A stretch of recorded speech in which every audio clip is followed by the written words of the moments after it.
E aí, pessoal, sejam todos bem-vindos a mais uma aula sobre apologética pré-exposicional. E hoje, em especial, a gente vai tratar de um filósofo muito importante para o pré-exposicionalismo. Nós vamos falar sobre Gordon Clark.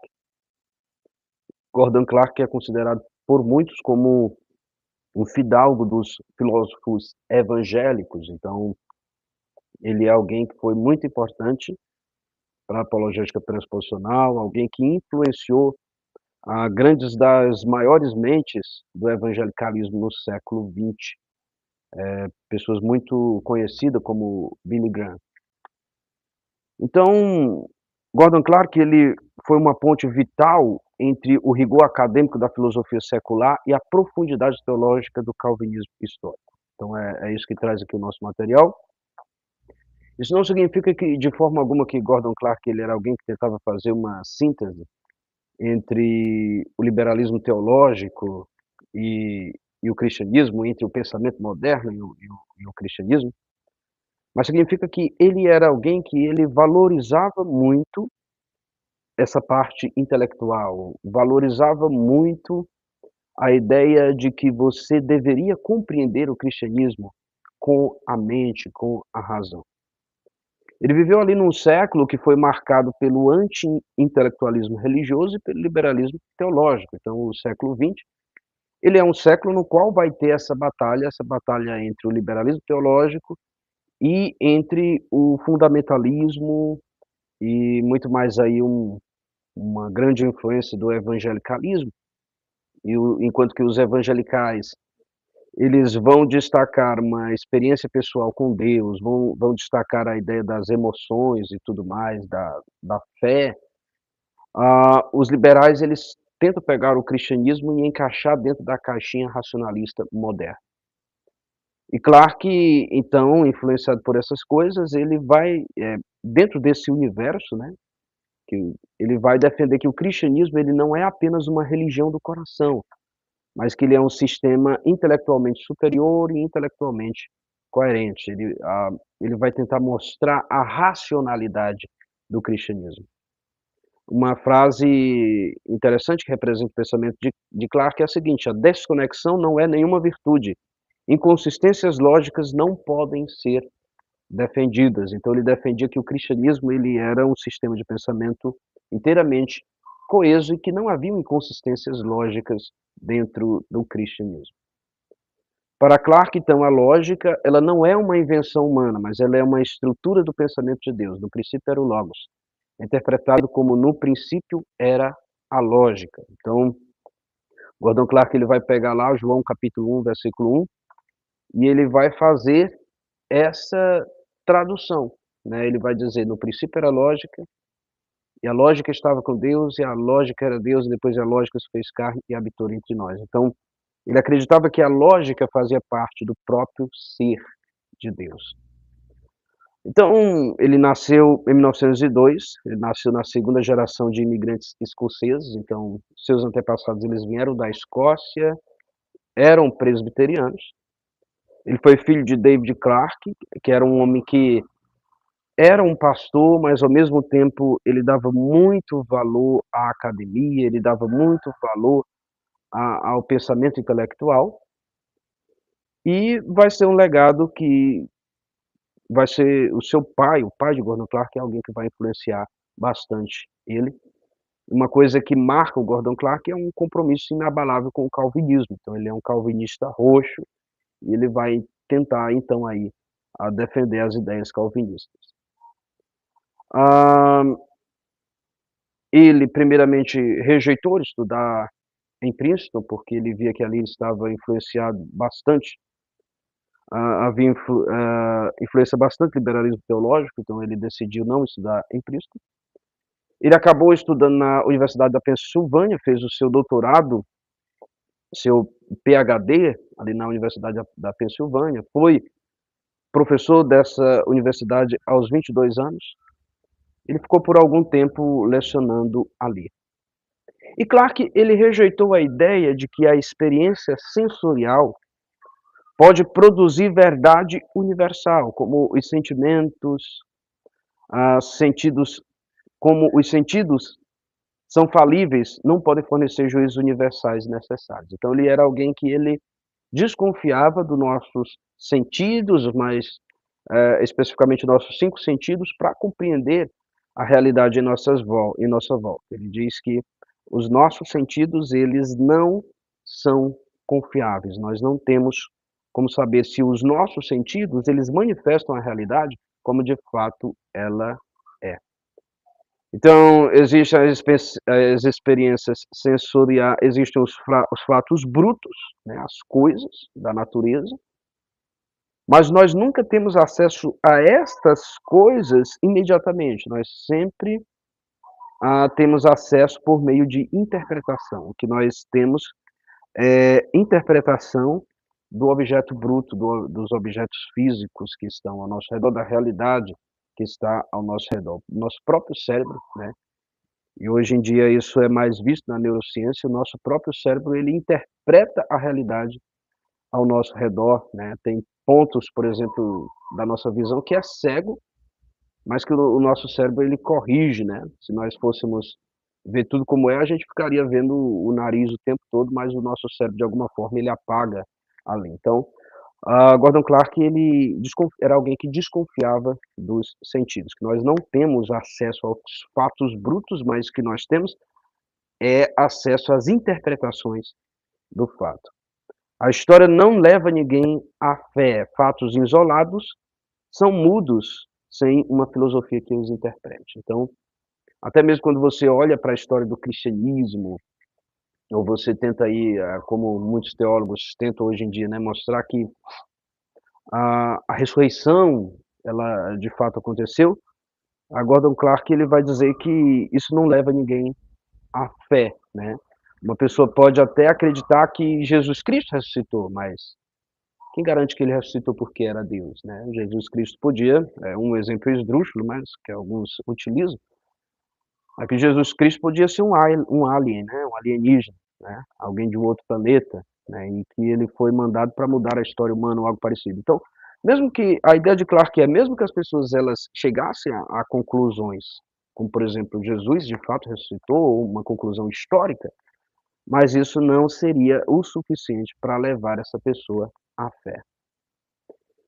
Então, o Gordon Clark, ele uma característica importante dele é que ele vai dizer que a escritura é o axioma do pensamento cristão.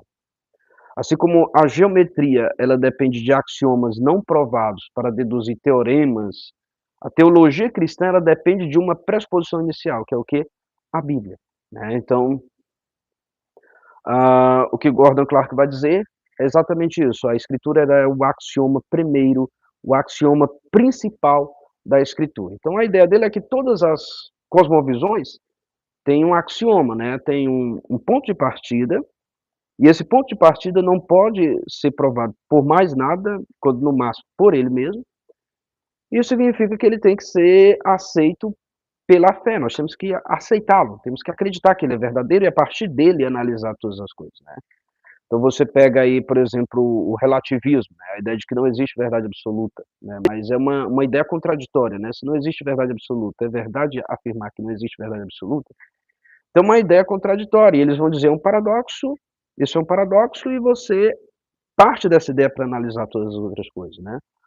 A ideia empirista, né, a partir do conhecimento sensível é que a gente pode somente a partir do conhecimento sensível a gente pode conhecer a realidade. Bem, mas essa ideia, ela não é um conhecimento sensível, né, como você pode provar essa ideia por meio de uma experiência sensível, né? O racionalismo, somente por meio da razão a gente pode conhecer a realidade. Existe uma prova racional disso? Se existe uma prova racional, mas o que está sendo posto em dúvida é exatamente essa ideia, como nós podemos saber que ela é verdadeira, né? Então, não tem como provar essas coisas, nenhuma dessas coisas. Você tem que partir delas, você tem que pressupor elas e a partir delas é que você tem que analisar todas as coisas. Ele vai dizer, bem, todas as cosmovisões elas têm uma base de fé. E com o cristianismo não é diferente. E o axioma fundamental do cristianismo vai ser a escritura, vai ser a Bíblia. É mais ou menos esse o pensamento de Clarke. Então, Se a Bíblia é o axioma, lógica é a ferramenta para organizar e defender esse axioma. O teste da verdade é a consistência interna. Então, como é que nós vamos saber se uma cosmovisão ela é verdadeira ou falsa? Nós vamos analisar ela internamente, nós vamos ver se ela é consistente, se ela tem uma consistência interna, se ela é lógica, se ela é coerente.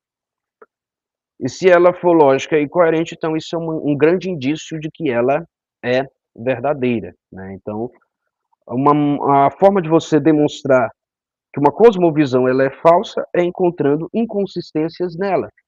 E a forma de você demonstrar um indício de que uma cosmovisão é verdadeira é você mostrando a coerência e a lógica dela. Então, para ele era fundamental, né, então que a cosmovisão cristã, a cosmovisão bíblica, fosse uma cosmovisão sem nenhuma inconsistência, sem nenhuma incoerência, e era isso que ele tentava demonstrar, né? As inconsistências dos pensamentos mundanos, a inconsistência dos pensamentos não cristãos e a consistência do pensamento cristão. Então, a apologética de Clarke, ela vai se opor bastante à apologética tradicional ou apologética evidencialista, porque ele dizia: os fatos isolados são mudos sem um sistema, né? Os fatos, eles só têm um sentido se você analisá-lo já a partir de uma cosmovisão, se você analisá-lo já a partir de certos pressupostos. Sem isso, eles são mudos, eles não têm valor algum. Então, o evidencialismo clássico, né, a abordagem fragmentada, então ele parte primeiro da ideia, nós vamos demonstrar que existe um Deus, e depois nós vamos mostrar que o mais provável é que esse Deus seja o Deus cristão. Pressuposicionalismo, abordagem sistemática, cosmovisão. Ele diz: nós já devemos começar do cristianismo todo e nós devemos analisar não como certos pontos de uma cosmovisão estão erradas, mas mostrar como a cosmovisão toda não cristã ela é incoerente, como toda a cosmovisão cristã ela é coerente. O evidencialismo clássico ele vai tentar provar Deus por meio de evidências, por meio da arqueologia, por meio da ciência. O pressuposicionalismo ele tenta mostrar a consistência interna da Bíblia, tenta mostrar o quanto que a cosmovisão que emerge da Escritura é uma cosmovisão coerente. O evidencialismo clássico ele vai apelar para uma razão neutra do incrédulo, então ele vai convidar o incrédulo, vamos partir de um ponto de vista neutro, e a partir disso nós vamos chegar a conclusões lógicas. O pressuposicionalismo vai dizer que não existe neutralidade, né? Que, por exemplo, se a pessoa diz que está no meio, o meio é um local. O meio vai definir qual é o ângulo que ela está olhando para as coisas, né? Então não existe uma neutralidade verdadeira, né? Vamos ser neutros, né? Por que eu vou assumir então um ponto de vista agnóstico, né? Porque o agnóstico é aquele que vai dizer, eu não sei se Deus existe ou não. Então não está sendo neutro, está sendo agnóstico. Não. Mas qual é a justificativa para partir de um ponto de vista agnóstico, né? É só um exemplo. Então, Gordon Clark vai dizer, ó, é desafiar os axiomas do incrédulo. Você tem que mostrar que ele não é neutro, não existe neutralidade. E você então tem que mostrar que a única forma de você analisar a realidade consistentemente a partir da Escritura, porque a Escritura é a verdade. Para o evidencialismo, os fatos são neutros. Para Gordon Clark, então, os fatos eles são interpretados por pressuposições, né? Então aqui o nosso material ele vai fazer uma distinção entre o ponto de contato, segundo a apologética de Cornelius Van Til, ou o pressuposicionalismo de Cornelius Van Til e o pressuposicionalismo de Gordon Clark. Eu acredito que não está muito correto a forma como o nosso material aqui aponta, mas é aqui uma oportunidade para explicar. Algumas coisas a gente tem que entender primeiro a forma errada como as pessoas veem, para depois a gente entender a certa. Então, eu acho que isso aqui é interessante, né? Então, nosso material ele vai trazer a ideia de que a diferença é o seguinte: para Cornelius Van Til, não havia um ponto de contato natural. A mente caída, ela não compreende o mundo da mesma forma que uma mente regenerada compreende. Então, o ímpio, ele vai ver o mundo de uma forma completamente diferente de um cristão, e não existe ponto de contato. Para Gordon Clark, existe um ponto de contato, e esse ponto de contato é a lógica, né. Então, a lógica, segundo Clark, ela permeia todo o universo. Deus criou o mundo lógico. Então o ímpio, ele tem a capacidade de ver quando uma coisa é ilógica e quando uma coisa é lógica. Então ele pode perceber que as cosmovisões não cristãs, elas são ilógicas. E ele pode perceber que a cosmovisão cristã é lógica. Então a lógica seria esse ponto de contato para você conversar com um não cristão. Disputa central: pode o não crente ter um pensamento verdadeiro? Clark diz que sim, pois a lógica, ela é universal. Então, segundo Clark, então, a lógica, ela teria aí, seria essa ponte, seria esse ponto de contato. Só que a ideia é a ideia como nós estudamos na nossa última aula. Então não é que Cornelius Van Til acreditava que não havia ponto de contato nenhum. Isso se assemelha mais ao pensamento de Abraham Kuyper. Cornelius Van Til acreditava que existia um ponto de contato, e o ponto de contato era a própria revelação geral. Deus, ele se revelou por meio da natureza.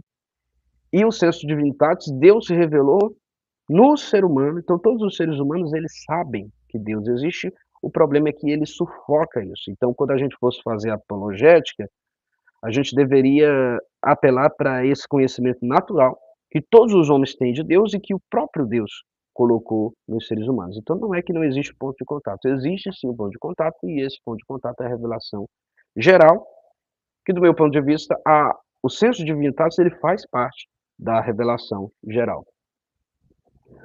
Mas para Gordon Clark, então, ele acreditava nisso também, só que ele acreditava que a lógica fazia parte também dessa revelação geral. Então a lógica, ela podia ser utilizada como o ponto de contato com o incrédulo, o ponto de contato com o não crente. Então, mais uma vez aqui, né, eu acho que aqui também não está bem preciso esses gráficos, mas também nos ajuda a entender, né. A ideia de que o homem pode entender a Deus, ou que o homem pode ter conhecimento da realidade, né.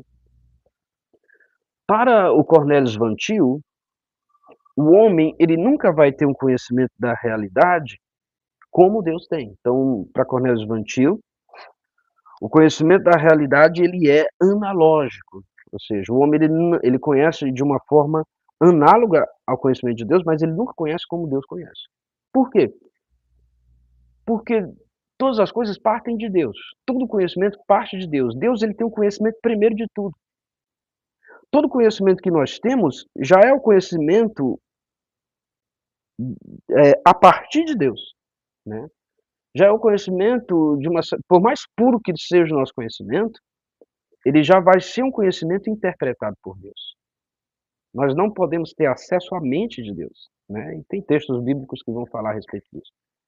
Então, por mais puro que seja o nosso conhecimento, ele não é imediato, completamente imediato, porque ele já é interpretado por Deus. Então, quando você conhece qualquer coisa da criação de Deus, você conhece a partir de Deus, porque foi Deus quem criou, foi Deus que revelou, é a revelação geral. Quando você conhece qualquer coisa a partir da Bíblia, foi Deus que revelou a Bíblia também. Então você nunca tem um conhecimento primeiro, básico, você sempre vai conhecer a partir de Deus. Quando você tem um conhecimento mais puro que o ser humano pode ter, um ser humano sem pecado, sem nada, mas ainda é um conhecimento a partir de Deus, e somente isso é possível. Deus não, ele tem um conhecimento primeiríssimo de tudo. Então o nosso conhecimento nunca será um conhecimento igual ao conhecimento de Deus. Gordon Clark, ele vai dizer que a diferença, ela é quantitativa. O homem sabe uma parte do que Deus sabe. Então, o homem, ele pode conhecer como Deus conhece. Só que o homem, ele não conhece na profundidade que Deus conhece e na quantidade que Deus conhece. É por isso que o conhecimento do homem, ele é muito pequeno comparado ao conhecimento de Deus. Mas quando o homem conhece a realidade, ele conhece como de fato ela é, porque ele conhece a partir da lógica, e a lógica ela faz parte do ser de Deus. Então é mais ou menos essa a diferença entre a ideia de conhecimento de Cornelius Van Til e a ideia de conhecimento de Gordon Clark. E uma crítica, então, que o Gordon Clark vai fazer ao Cornelius Van Til é que se não há intersecção de pensamento, não conhecemos a verdade, né. Então como nós podemos saber o que Deus quer para nós, se nós não podemos ter certeza de que aquilo que conhecemos de Deus é verdadeiro, né. Então, mais ou menos, uma dessas críticas aí que o Clark vai fazer ao Cornelius Van Til. Então, vamos ver mais um pouquinho aqui. Gordon Clark, ele foi professor por um tempo no seminário de Welton College, e ele foi forçado a sair de lá, porque ele era considerado alguém rígido demais, alguém calvinista demais. Ele era alguém contrário ao arminianismo, e alguém que via de uma forma crítica o revivalismo que era defendido nesse seminário. Ele foi professor de lá por um tempo, mas depois ele teve que sair. Quando ele saiu, então ele viu a oportunidade de fazer aquilo que seu pai fazia, de ser um pastor, né. Então ele tentou ser ordenado ali na igreja presbiteriana, na igreja presbiteriana ortodoxa, né, OPSI,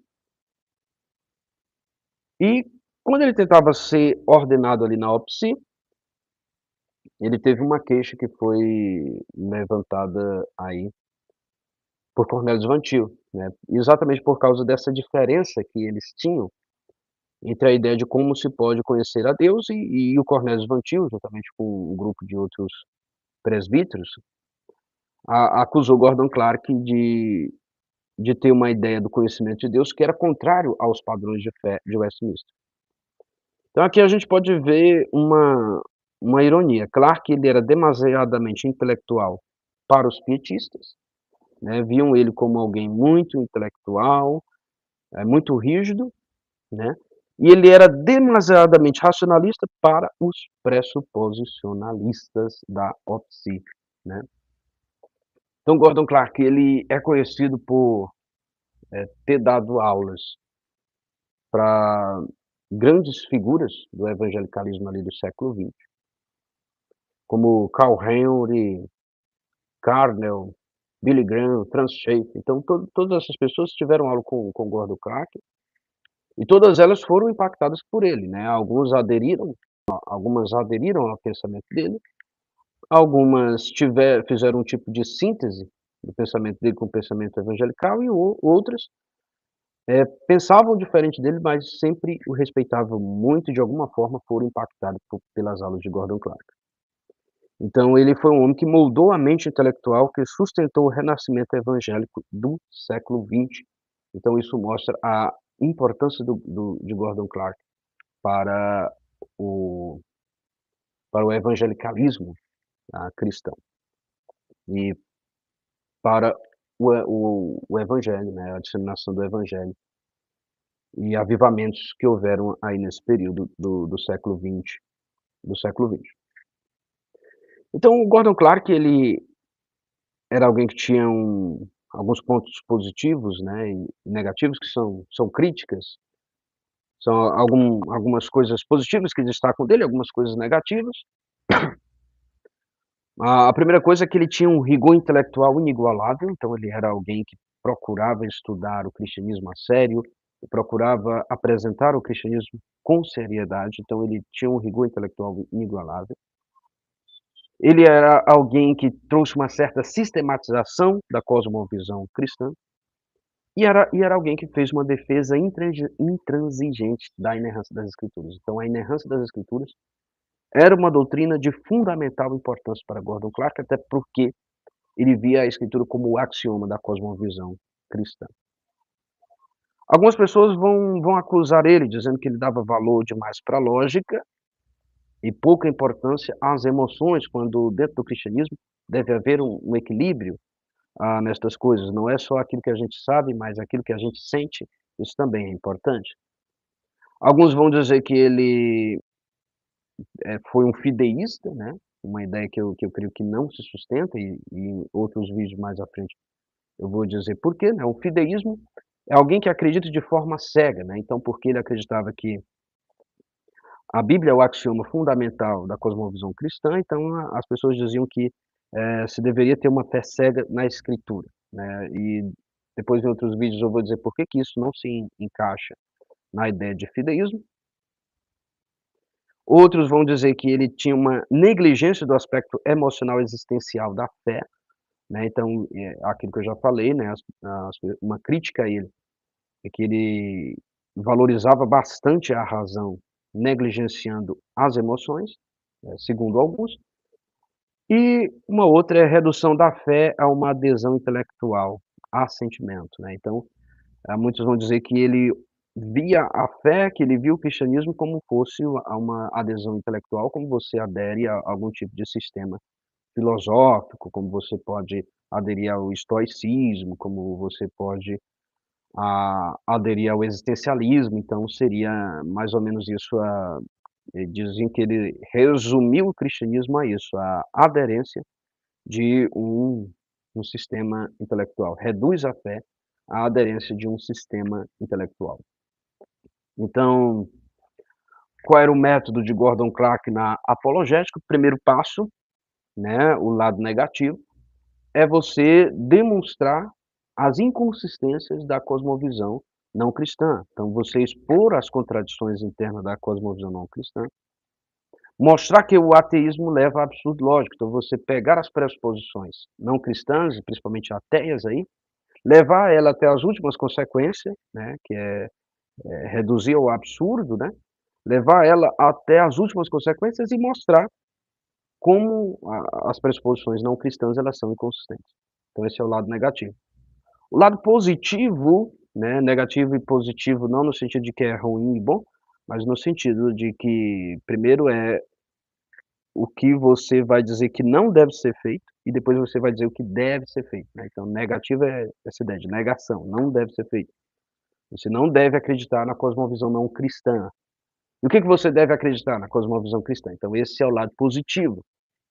Então você deve demonstrar a consistência interna do sistema cristão e você deve demonstrar que a Bíblia ela oferece respostas coerentes aonde o mundo falha, ou seja, onde as cosmovisões não cristãs falham. E o terceiro passo é o evangelismo, que é chamado de metanoia, é chamar a pessoa ao arrependimento, a trocar o axioma falho dela pelo axioma real e verdadeiro, o único real e verdadeiro pelo qual nós podemos analisar a realidade, que é a Escritura, abandonar a autonomia e aceitar a revelação. O que que é a autonomia? É o homem tentar pensar por si mesmo, né, que é visto por Gordon Clark e Cornelius Van Til como algo de origem maligna, né. Satanás ele tentou fazer o homem, fazer exatamente isso, pensar por si mesmo. Então o homem não deve pensar por si mesmo, porque ele é limitado, porque hoje ele está corrompido pelo pecado, mas ele deve pensar a partir de Deus, porque somente a partir de Deus, que é o criador de toda a realidade, é que a gente pode ter uma compreensão real e verdadeira da realidade. Então abandonar a autonomia e aceitar a revelação de Deus, pensar o mundo a partir da revelação, né, revelação especial, né, e Gordon Clark tinha o escrituralismo, né, que todo pensamento tem que ser a partir da escritura. Cornelius Van Til já vai dizer, pensar a partir da revelação geral e a partir da revelação especial, né, mas para Gordon Clark até mesmo a revelação geral ela tem que ser analisada a partir da revelação especial. Então o cristianismo ele não é uma coleção de sentimentos religiosos, o cristianismo ele não é um fato isolado, ou seja, ele não é só mais um tipo de pensamento que os seres humanos criaram, mas ele não é uma visão somente de um aspecto da vida, mas é uma visão totalitária e lógica do universo. Então o cristianismo, ele nos oferece uma cosmovisão completa. Gordon Clark diz: "Defendo que a verdade é um sistema coerente de proposi proposições", né. Defendo que a verdade é um sistema coerente de proposições. Então era isso que Gordon Clark acreditava, e essa é a contribuição, então, de Gordon Clark para a apologética pressuposicional. Então a principal contribuição dele vai ser essa, a ideia de demonstrar que todas as cosmovisões não cristãs, elas partem de um axioma. Então a gente pode entender que elas partem de um tipo de fé, ah, e que o axioma do cristianismo, da cosmovisão cristã, é a Escritura, e que a Escritura é por meio dela que nós devemos analisar todas as coisas. E também esse método, né, que é um método bastante interessante, de demonstrar as contradições das cosmovisões ímpias e dos axiomas ímpios, demonstrar a coerência do cristianismo e então chamar a pessoa ao arrependimento. São esses os 3 passos aí da apologética de Gordon Clark, que ficou conhecido como escrituralismo, né. Então, até aqui a nossa aula, nós estudamos hoje sobre o filósofo Gordon Clark, e na próxima aula nós vamos estudar sobre Francis Schaeffer. Então, até a nossa próxima aula, que Deus abençoe você.